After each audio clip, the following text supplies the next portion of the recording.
आज अलजेब्रा खत्म हो जाएगा। ठीक है, देखो अभी तक जो जो पढ़ा है वो सब समझ में आ गया ना तुम लोगों को कि अलजेब्रा क्या होता है।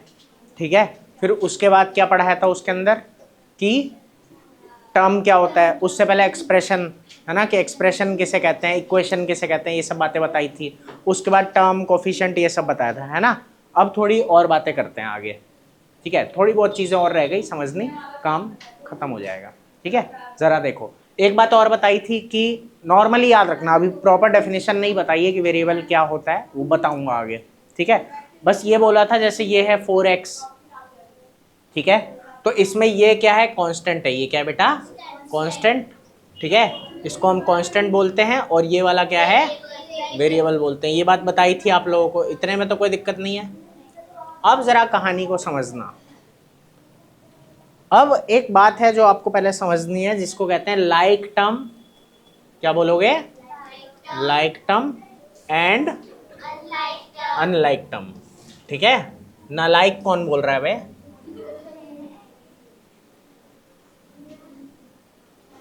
ठीक है, लाइक और ना लाइक। ठीक है, तो ये आपको सीखना है क्या होता है। किसी को आइडिया है आप में से लाइक टर्म क्या होता है और अनलाइक टर्म क्या होता है? देखो लाइक टर्म में क्या होता है कि सभी वेरिएबल्स, क्या बोलते हैं, सभी वेरिएबल्स और उनकी पावर सेम होती है। ठीक है, मतलब सभी वेरिएबल, अभी बताता हूँ एग्जांपल्स है, सभी वेरिएबल्स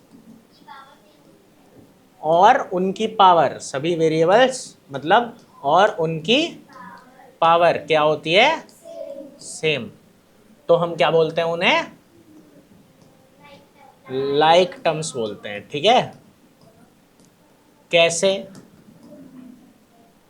एग्जाम्पल मान लो मैंने ये लिखा 4x²। तो यहां पे क्या दिख रहा है तुमको, x, और इसकी पावर क्या है 2। तो और भी जितने होंगे, चाहे नंबर उनके साथ कोई भी हो, मतलब उनका कोफिशिएंट चाहे कुछ भी हो, बस इसके साथ में क्या होना चाहिए, x²। तो ये लाइक है, ये क्या है, लाइक। ठीक है, मैंने बोला -3x², ये भी क्या है, लाइक। ये तीनों आपस में लाइक है। हाँ,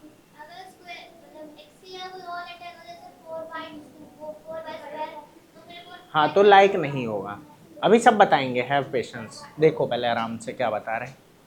4x² है, ये 5x² है, ये -3x² है। देखो सब में क्या है, x है, और x की पावर 2x की पावर। ठीक है, जैसे अब यहीं पे अगर मैं लिख देता, जैसे ये लाइक में आते हैं। ठीक है, अगर मैं यही लिख देता 4x², ठीक है, और लिख देता 5x, तो क्या अब ये लाइक हैं? नहीं, ये लाइक नहीं है। क्यों?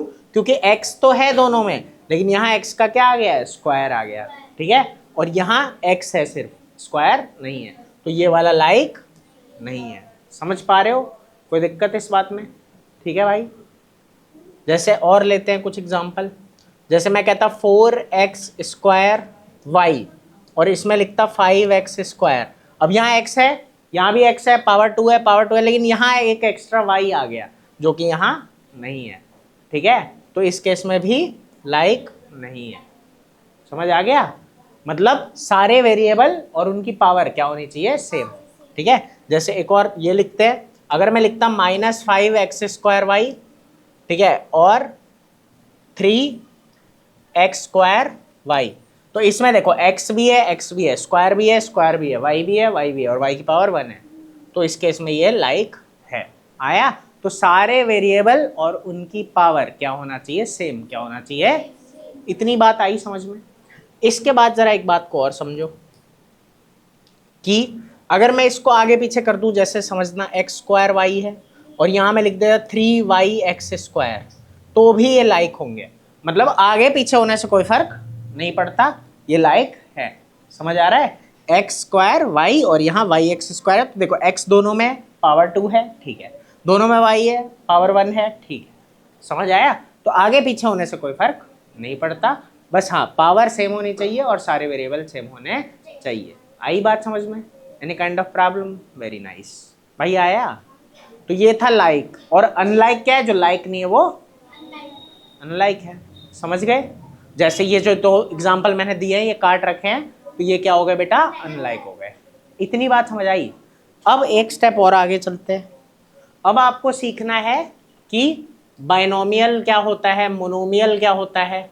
ये नए टर्म्स कुछ आप देखोगे, मोनोमियल, बाइनोमियल, ट्राइनोमियल, हाँ कोऑर्डिनोमियल भी होता है कहीं कहीं, ठीक है। और एक है मेन पॉलिनोमियल, क्या सीखोगे, पॉलिनोमियल, ठीक है। मोनोमियल, बाइनोमियल, ट्राइनोमियल, ठीक है, और पॉलिनोमियल, ये सीखना है। और बस आपके सिलेबस में इतनी कहानी है अभी के लिए, ठीक। पॉलिनोमियल, सॉरी गलती से लिख दिया, हंस रहे हैं, बहुत खुखार बच्चे। समझ आ गया इतना, मतलब समझ के आ गया इसमें, ठीक है। ये पढ़ना है, ये समझना है। देखो एक बात याद रखना, आगे मैथ में भी साइंस में भी, मोनो का मतलब क्या होता है, सिंगल, हाँ वन, ठीक है। बाय का मतलब डबल, टू, ठीक है। और ट्राई का मतलब ट्रिपल। समझ आया क्या, हाँ हाँ बोल सकते हैं, उसमें कोई दिक्कत नहीं, ठीक है। तो मोनो मतलब सिंगल होता है, बाय मतलब डबल होता है, ट्राई मतलब ट्रिपल होता है, इतने में कोई दिक्कत। अब ठीक है,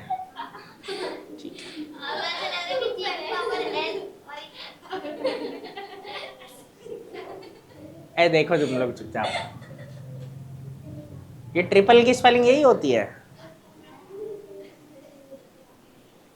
पता नहीं, मेरे को ध्यान नहीं है।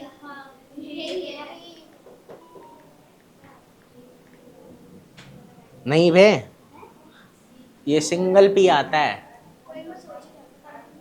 हाँ। स्पेलिंग ही चेक करनी है तो कर ही लो, फिर अच्छे से कर लो।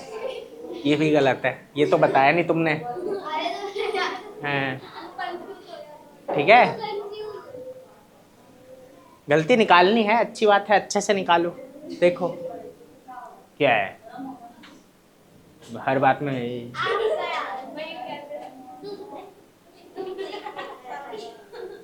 चलो देखो कोई बात नहीं। देखो मोनो मतलब क्या है, सिंगल, बाय मतलब क्या है, डबल, ट्राई मतलब क्या है, ट्रिपल। इतनी बात समझ आ रही है। अब देखो जरा बात को समझना कि मोनोमियल क्या होता है। तो मोनोमियल एक अलजेब्रिक एक्सप्रेशन है, क्या है बेटा, एक अलजेब्रिक एक्सप्रेशन, ठीक है। इसको लिखोगे एन अलजेब्रिक एक्सप्रेशन। मोनो मतलब क्या होता है, सिंगल ना, तो मतलब जिसमें सिंगल टर्म है, जिसमें क्या है बेटा, N algebraic expression which has only one term, which has only, सिर्फ एक ही टर्म इसके अंदर होता है। समझ आया, तो इसको क्या बोलते हैं, मोनोमियल, क्या बोलते हैं, मोनोमियल। क्लियर है ये बात। जैसे एक्स स्क्वायर मैंने लिखा, 5x स्क्वायर लिख देते हैं, तो ये क्या है, मोनोमियल है। ये क्या है बेटा, मोनोमियल।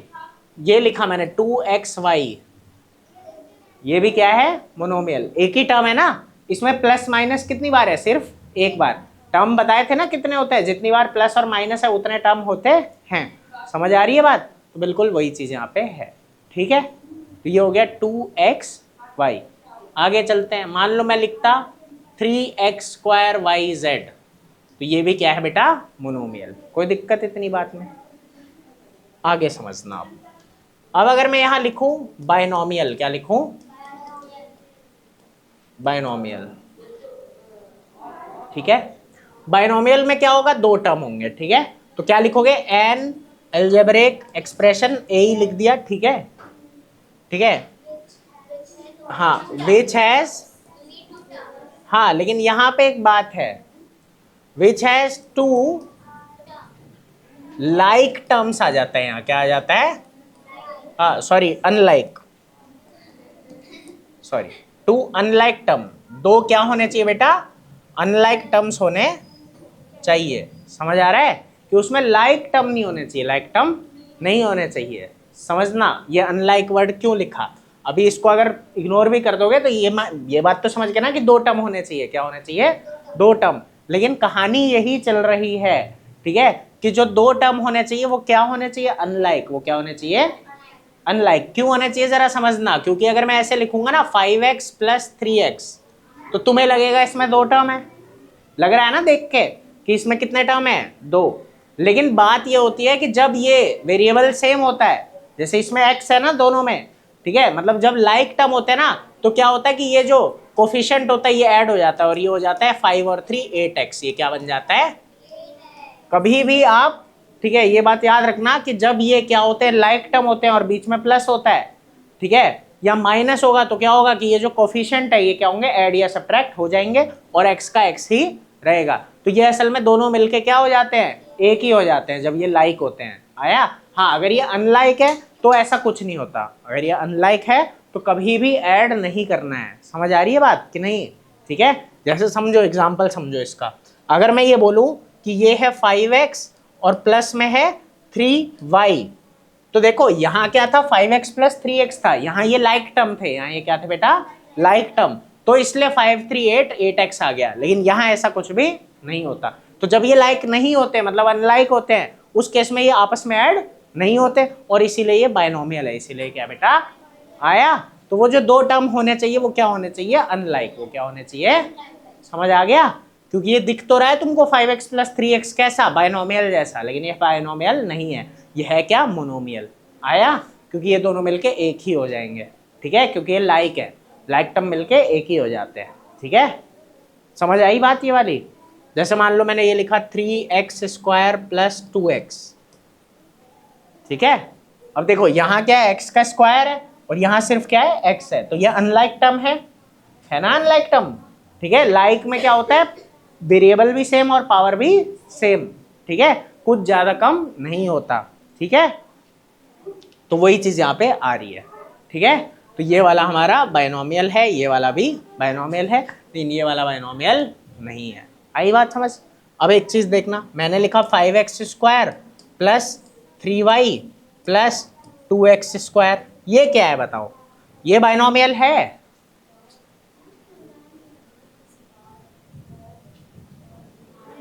नहीं है। कौन कौन कह रहा है ये बायनोमियल नहीं है? ठीक है, एक बच्चा बोलो, कोई बात नहीं, सही गलत ही तो होगा। बायनोमियल नहीं है नहीं है क्यों है?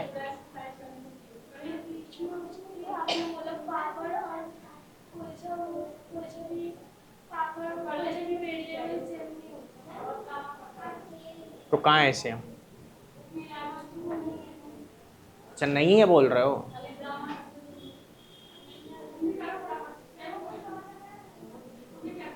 ये बायनोमियल है क्योंकि ये वाला टर्म और ये वाला टर्म लाइक है, ये वाला टर्म और ये वाला टर्म क्या है बेटा, तो ये दोनों मिलके एक ही बन जाएंगे, जो कि होगा 7x स्क्वायर, और प्लस में बच जाएगा 3y, प्लस में क्या बच जाएगा, तो इसलिए ये बायनोमियल है। क्या लिखवाया है, दो अनलाइक टर्म होने चाहिए, क्या होने चाहिए? समझ आ रही है बात कि नहीं? तो इसमें अगर मैं कहूं कि 3 टर्म है देखने को, लेकिन 3 नहीं है, 3 टर्म तो है लेकिन 3 में से 2 क्या है, लाइक, 3 में से 2 क्या है, तो उन दोनों को एक ही साथ ले आएंगे हम। समझ आया? और फिर अनलाइक टर्म कितनी बचेगी, 2, इसलिए ये भी बायनोमियल है। बात समझ आई कि नहीं आई? तो बायनोमियल मतलब एक ऐसा अलजेब्रिक एक्सप्रेशन जिसमें 2 अनलाइक टर्म होते हैं। ठीक है, आपके पास यहाँ आपको 3 दिख रहे हैं लेकिन ये दोनों सेम है ना, इसमें भी x स्क्वायर है, इसमें भी x स्क्वायर है, तो इसलिए आपस में जुड़ जाएंगे। आई बात समझ? तो लाइक वाले जो होते हैं वो आपस में जुड़ जाते हैं। समझ गया तानू? तो इसलिए अब 2 ही बच गए, अब इनका आपस में कुछ नहीं हो सकता, तो ये बायनोमियल में आएगा। ठीक है, देखने में क्या लग रहा है, ये ट्राइनोमियल है, 3 टर्म वाला, लेकिन ये 3 टर्म वाला नहीं है, 2 टर्म वाला ही है। हाँ,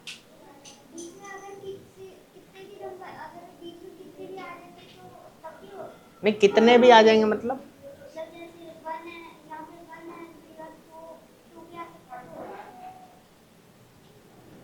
तब ये बेटा बायनोमियल नहीं बचेगा ना। यहां बात बायनोमियल की चल रही है।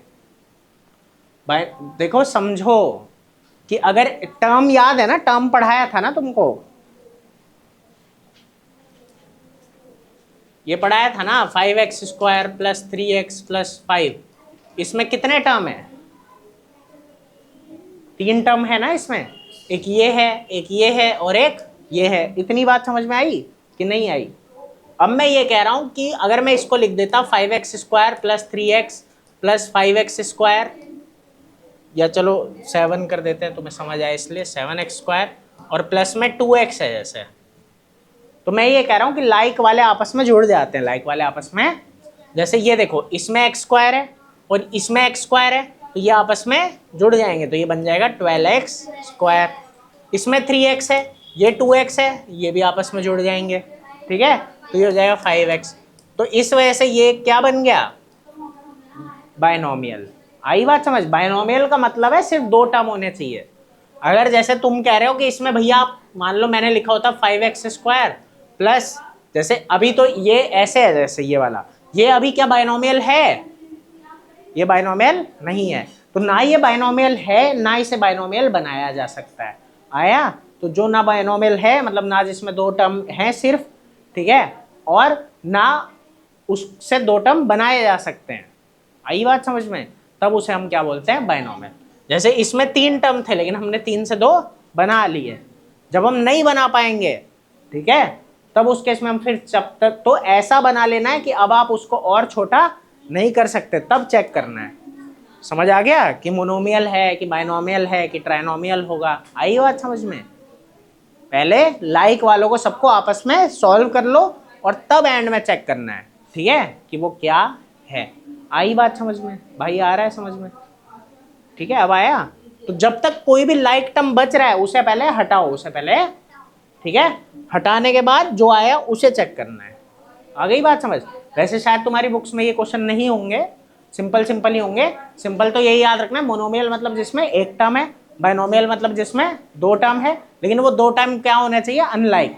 जैसे इसमें देखो ये 2 टर्म है लेकिन ये लाइक है, तो हम इसे बायनोमियल नहीं मानेंगे क्योंकि 2 से क्या बन गया, 1 बन गया, तो इसका मतलब ये क्या है, मोनोमियल है। आई बात समझ में। तो वो बात है कि आपको पहले कोई भी लाइक टर्म नहीं रहने देना है, कोई भी लाइक टर्म नहीं रहने देना है, फिर चेक करना है। बस इस बेसिस पे आप बताओगे मोनोमियल है, बायनोमियल है या ट्राइनोमियल है। इसलिए यहाँ पे क्या लिखवाया, अनलाइक टर्म्स। समझ आ गया।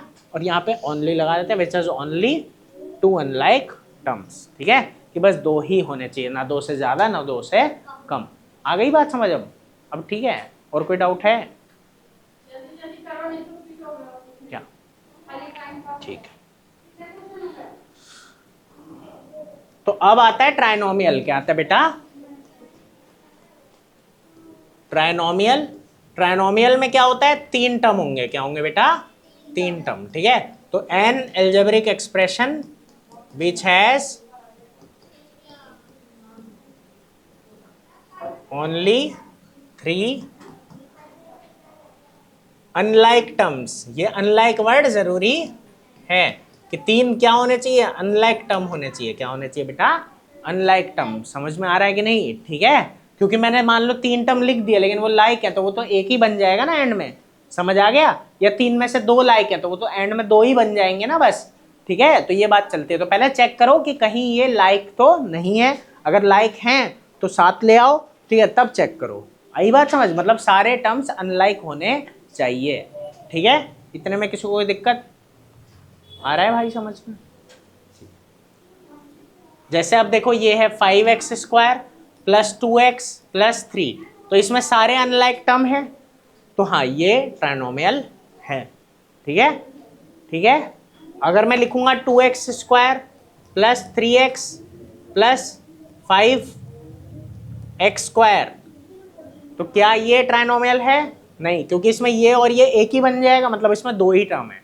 अनलाइक टर्म कितने हैं इसमें, 2। आई बात समझ में, इसलिए ये ट्राइनोमियल नहीं है। आ गया ना समझ में अच्छे से, कहीं कोई डाउट तो नहीं है अब, ठीक है। अब आता है पॉलिनोमियल। पॉलिनोमियल को थोड़ा अच्छे से समझ लो, ठीक है। पॉलिनोमियल में देखो क्या है कि स्कूल्स में गलत भी बता दिया जाता है कभी कभी, इसलिए इसको थोड़ा आराम से समझना। कोई कोई लोग कहते हैं जिसमें 3 से ज्यादा है वो पॉलिनोमियल है, ऐसा कुछ भी नहीं होता, ठीक है। ऐसा कुछ नहीं है कि 3 से ज्यादा टर्म होंगे तभी पॉलिनोमियल होगा। 1 टर्म वाला भी पॉलिनोमियल हो सकता है, नहीं भी हो सकता है। 2 टर्म वाला भी पॉलिनोमियल हो सकता है, नहीं भी हो सकता। 3 वाला भी हो सकता है, नहीं भी हो सकता। 8 वाला भी हो सकता है, नहीं भी हो सकता। समझ आ गया। मतलब जिस अलजेब्रिक एक्सप्रेशन में 8 टर्म है वो पॉलिनोमियल हो भी सकता है और नहीं भी, जिसमें एक है वो हो भी सकता और नहीं भी। तो टर्म्स, नंबर ऑफ टर्म्स के बेसिस पे पता नहीं चलता। कैसे पता चलता है पॉलिनोमियल है कि नहीं, वो जरा आराम से देखना है। क्या पानी दे दो मैम, यहाँ है क्या बोतल?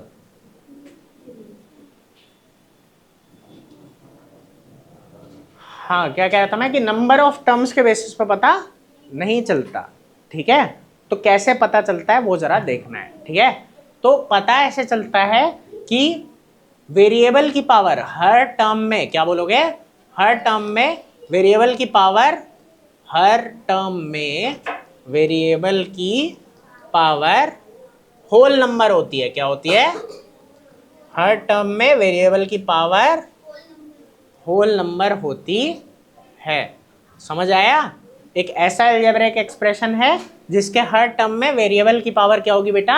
होल नंबर होगी। समझ आ रहा है? होल नंबर किसको कहते हैं? हाँ, 0 1 2 3, मतलब इनमें डेसिमल नहीं आता, कोई नेगेटिव नंबर नहीं आता, फ्रैक्शन नहीं आता। ठीक है, सीधा सीधा होते हैं 0 1 2 3 4। ठीक है, पावर क्या होती है? जो ऊपर नंबर लगा हुआ होता है ना? तो हमें क्या करना है? हर टर्म में वेरिएबल को चेक करना है। हर टर्म में किसे चेक करना है बेटा? वेरिएबल को। अगर वेरिएबल की पावर, ठीक है, क्या है तुम्हारा? 0 1 2 3, मतलब होल नंबर है। ठीक है, तो वो बात आ जाती है, मतलब ना नेगेटिव होना चाहिए ना डेसिमल में होना चाहिए। समझ आ गया कि नहीं? ठीक है, और ना ही फ्रैक्शन में होना चाहिए, मतलब फ्रैक्शन में नहीं होना चाहिए, मतलब कि ऐसा नहीं होना चाहिए कि फ्रैक्शन ऐसा अगर है जिसे काट के इंटीजर आता है तब तो ठीक है, और नहीं तो नहीं। देखो कैसे, अभी बताता हूँ।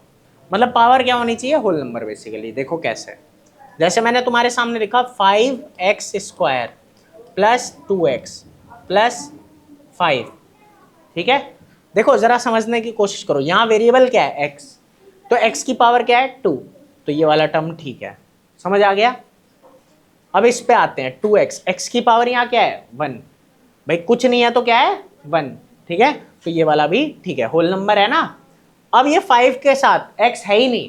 देखो ये याद रखना, जब x होता है, जब x होता है, ठीक है, ये याद रखना, जब x होता है तो x की पावर होती है 1। x की पावर क्या होती है बेटा? 1। और जब x होता ही नहीं है तो भी x की पावर होती है, लेकिन तब क्या होती है? 0। ये बात थोड़ा सा याद रखना कि अगर x है, ठीक है, और ऊपर कुछ नहीं है तो x की पावर 1, और अगर x ही नहीं है तो x की पावर 0। ठीक है भाई तानू, याद रहेगी बात? ठीक है, तो बात ये आती है कि यहाँ x नहीं है, इसका मतलब x की पावर क्या है? 0, जो कि एक होल नंबर है, तो ये वाला भी ठीक है। तो मतलब ये पॉलिनोमियल है। आई बात समझ? पॉलिनोमियल कैसे चेक होता है? तो ये ट्राइनोमियल भी है और पॉलिनोमियल भी है। तो टर्म्स के बेसिस पे पता नहीं लगता पॉलिनोमियल का। पॉलिनोमियल एक टर्म वाला भी हो सकता है, 2 वाला भी हो सकता है, 3 वाला भी हो सकता है, ठीक है, 100 वाला भी हो सकता है, उससे कोई मतलब नहीं है। हमें मतलब है वेरिएबल की पावर से, वेरिएबल की पावर से, जो कि होल नंबर होनी चाहिए। समझ आ गया कि नहीं आया? ठीक है, तो हर टर्म में वेरिएबल की पावर क्या होती है? होल नंबर होती है। ठीक है, कोई दिक्कत है इतनी बात में? समझ आ गया? ठीक है, अब देखो आगे। जैसे ये है, मैंने लिखा होता 5x की पावर लिख दी -2 प्लस 2x माइनस 5। अब जैसे ये वाला है, इसमें x की पावर क्या आ रही है? -2। क्या होल नंबर होता है -2? नहीं, -2 होल नंबर नहीं है। तो पावर में जैसे ही -2 आ गया है वैसे ये पॉलिनोमियल नहीं रहा। आई बात समझ? तो हमें वेरिएबल की पावर चेक करनी होती है।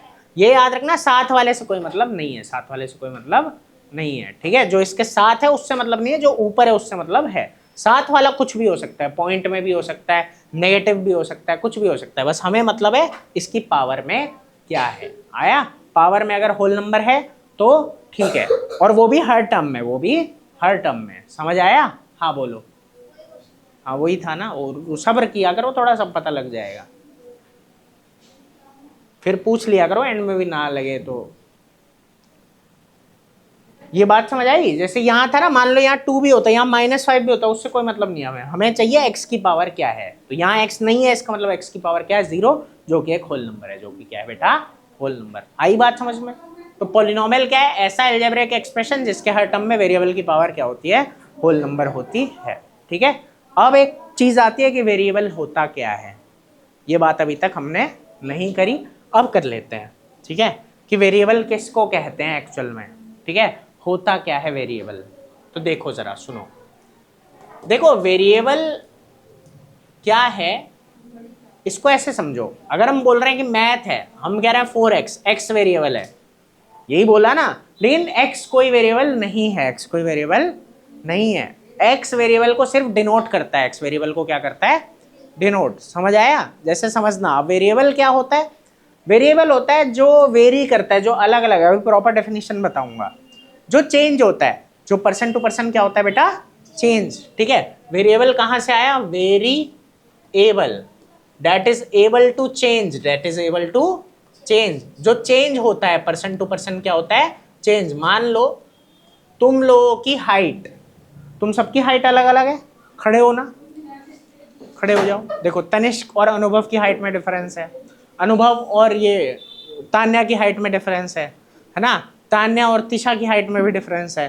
ठीक है, तिशा और सारिका की हाइट में भी, सबकी अलग अलग है ना। तो हाइट एक वेरिएबल है, हाइट एक क्या है बेटा, वेरिएबल। इतनी बात समझ आई? अब बैठो, मान लो मुझे तुम सबकी हाइट का 4 टाइम चाहिए, क्या चाहिए, किसी भी पर्पज से, तो मैं बार बार लिखूंगा 4 इंटू हाइट, 4 इंटू हाइट। अब हाइट लिख लिख के मेरा दिमाग पकेगा, तो मैं क्या बोलूंगा, लेट हाइट बी x। क्या बोलूंगा, लेट हाइट बी।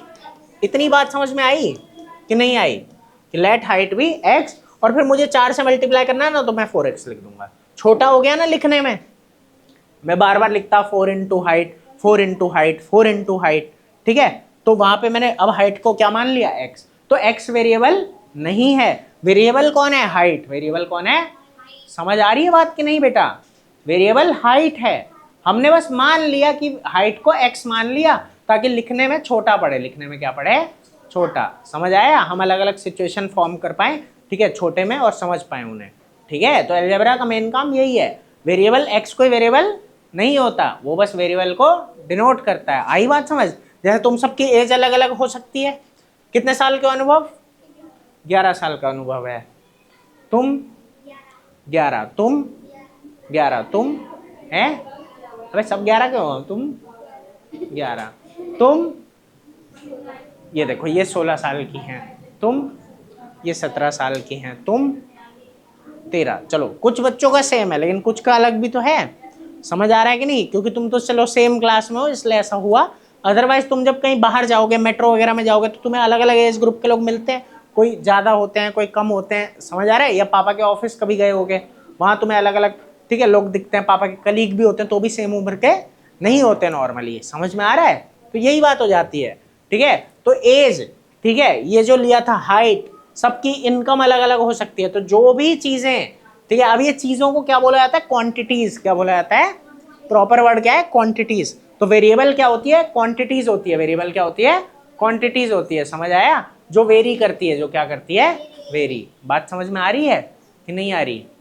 ठीक है, ठीक है, तो वो क्वांटिटीज जो नापी जा सकती है, वो क्वांटिटीज जो नापी जा सकती है, ठीक है, और उनकी अलग अलग वैल्यू होती है, उनके अलग अलग, जैसे एज सबकी अलग अलग हो सकती है, हाइट सबकी अलग अलग हो सकती है, इनकम अलग, आपके मार्क्स जो होते हैं वो सब बच्चों के अलग अलग आते हैं। समझ आ रहा है? तो ये सब वेरिएबल है। वेरिएबल ये एक्स नहीं है, लेटर कोई वेरिएबल नहीं है, बस लेटर से बस उसे डिनोट किया जा रहा है ताकि हम शॉर्ट में लिख सकें। आ गई बात समझ में? कोई दिक्कत है? अच्छा, ठीक है, तो एज, हाइट, मार्क्स, ये सब कुछ क्या है, वेरिएबल। समझ आई कि नहीं आई बात? ठीक है, तो वेरिएबल क्या है, अ क्वांटिटी। वेरिएबल एक क्या है बेटा, क्वांटिटी है। A quantity which can be measured, जिसे नापा जा सके, जो भी चीजें नापी जा सकती है, जैसे हाइट नापी जा सकती है, ठीक है, इनकम नापी, मतलब नाप तो नहीं रहे, मतलब पता लगाया जा सकता, नंबर न्यूमेरिकल वैल्यू में, नापने का मतलब क्या है, यहाँ न्यूमेरिकल वैल्यू में पता उसका लगाया जा सकता है। ठीक है, तो a quantity which can be measured, ठीक है, जिसे नापा जा सकता है, ठीक है, तो a quantity which can be measured and can assume different values, और उसके अलग अलग वैल्यूज हो सकती है। बात समझ में आ रही है?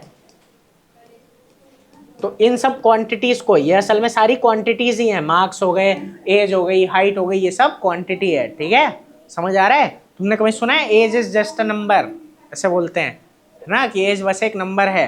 क्यों नाप रहे हैं ना, नंबर ही तो है, तो क्वांटिटी है एक, समझ आ रहा है कि नहीं, ठीक है। And it is itself the variable, वही वेरिएबल भी है, ठीक है, कि एज एक क्या है, वेरिएबल है, क्योंकि पर्सन टू पर्सन चेंज हो सकता है और उसे नापा भी जा सकता है। समझ आ गया, समझ आ गया, कोई दिक्कत है? अब एक बात और छोटी सी बताता हूँ, बस चैप्टर को खत्म कर देंगे उसके बाद। जैसे मैंने लिखा 4x, अब नॉर्मली होता है ये कांस्टेंट है, ये वेरिएबल। अब अगर मैं लिख दूं ax, यहां मैंने क्या लिख दिया, अब यहां ये भी लेटर है और ये भी लेटर है। अब देखना जरा, अगर मैं अब यहां लिखूं कि a is a natural number, a is a natural number, a कोई भी एक क्या है बेटा, नेचुरल नंबर है, और x जो है वो क्या है, हाइट है, x क्या है, हाइट। तो हम a की जगह कुछ लिखेंगे, चाहे जो भी लिखे बाद में, एक नंबर कोई फिक्स रहेगा वहां पे। समझ आ रही है बात, कि हमने तो यहाँ ना मेन बात ये आ जाती है, लेटर से ना सिर्फ ऐसा नहीं है कि वेरिएबल को ही डिनोट करते हैं, लेटर से हम, ठीक है, नंबर को भी डिनोट करते हैं। समझ आया, बस वहां लिखना पड़ता है कि where A is a natural number, A कोई नेचुरल नंबर है।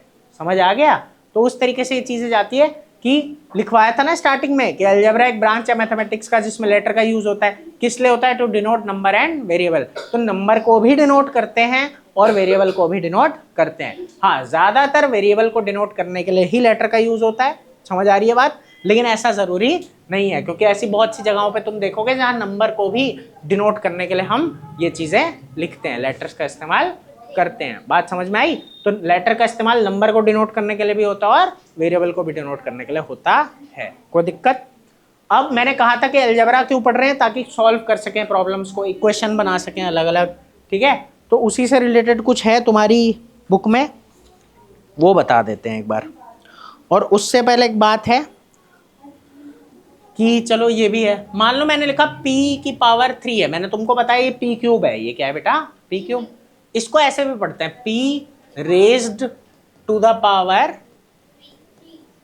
ठीक है, ये बात बताई है पहले कि नहीं बताई?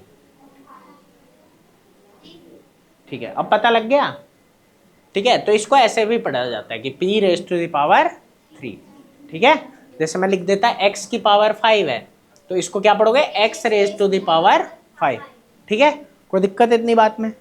अच्छा, अब एक बात है, तुम्हें मैंने बोला मान लो एक्सप्रेशन बनाओ, ठीक है, मैंने बोला 5 टाइम्स x, क्या बोला बेटा, 5 times x is added to 9, is added to 9। इसको ऐड किया गया है 9 में, किस में ऐड किया गया है, 9 में, ठीक है। 5 time x is added to 9। जब हम ऐसे लिखते हैं ना 5 टाइम्स x, मतलब 5 को x से क्या कर रहे हैं, मल्टीप्लाई, 5 को x से क्या कर रहे हैं, तो ठीक है, 5 इंटू एक्स और फिर ऐड करना है 9 में, तो प्लस 9। तो ये एक एक्सप्रेशन आपके सामने बन गया, इतने में कोई दिक्कत है? और एक बात याद रखना, जब ऐसे हम लिखते हैं ना 5 इंटू एक्स, तो इसको डायरेक्ट लिख सकते हैं 5x, क्या लिख सकते हैं? जब भी आपके सामने ऐसा होता है कि एक नंबर है और साथ में कोई लेटर है, तो इनके बीच में ऑटोमेटिकली क्या होता है, मल्टीप्लाई, क्या होता है? आ रही है बात समझ में, कोई दिक्कत है इस बात में? तो ये हो गया 5x प्लस 9, ठीक है, आया समझ में भाई? इनके बीच में अपने आप ही क्या है, मल्टीप्लाई, मल्टीप्लाई तुम्हें लगाने की जरूरत नहीं है। अगर मैं लिख रहा हूँ 7x, तो मतलब इसका मतलब ही क्या है, 7 इंटू एक्स। समझ आ गया? एक छोटी सी बात और जो बुक में है वो बता देता हूँ, और वो ये है, वैसे सब कुछ हो चुका है। फैक्टर्स ऑफ अ टर्म, क्या बोलते हैं, फैक्टर्स ऑफ अ, एक टर्म के कितने फैक्टर होंगे, एक टर्म के कितने फैक्टर। मान लो मैंने तुम्हारे सामने लिखा 5x स्क्वायर वाई, ठीक है, और तुम्हें बोला कि फैक्टर्स बताओ इसके, तो फैक्टर इसके ही होंगे, इसे तोड़ोगे, 5 इंटू एक्स कितनी बार है, 2 बार, पावर में 2 है ना, इसका मतलब ये कितनी बार है, 2 बार, और इंटू में वाई। तो इसके फैक्टर क्या हो गए, 5 एक्स एक्स वाई। समझ में आ रहा है?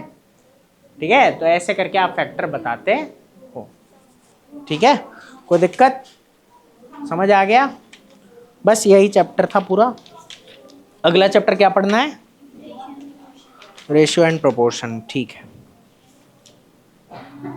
तो इसको एक काम करना, घर से पहले पूरा सॉल्व कर लेना, और उसके बाद जो है हम करते हैं। और 1 मिनट रुको, एक चीज और है तुम्हारे में,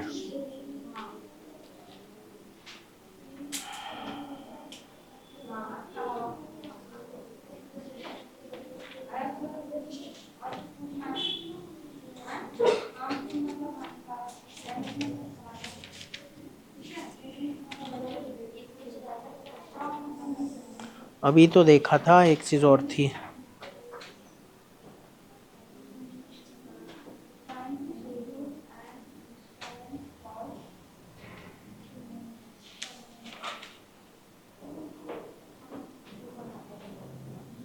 ये रहा।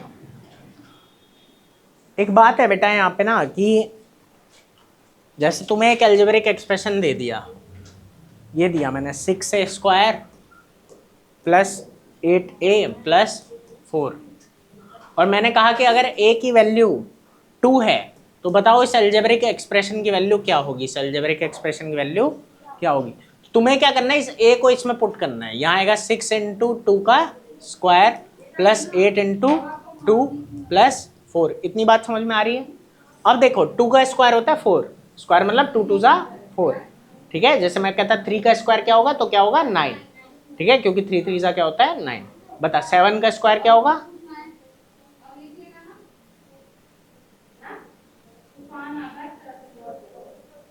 हाँ ठीक है। तो 2 का स्क्वायर 4 और 6 इंटू 4 कितना होता है 24, तो ये कितना आ गया 24 प्लस 8 2 कितना होता है बेटा 16, और प्लस में आ गया यहाँ 4, ठीक है। फिर 24 और 16 होता है 40, और ये हो जाएगा 44। तो ऐसे हम इसकी वैल्यू निकालते हैं, ठीक है। हाँ समझ आ गया। तो ये भी एक तरीके का क्वेश्चन आपके में है, ठीक है। अलजेब्रा खत्म, कल का दिन और ले लो, ठीक है। ये पूरे क्वेश्चन इसके कर लेना अपनी बुक में से, ठीक है।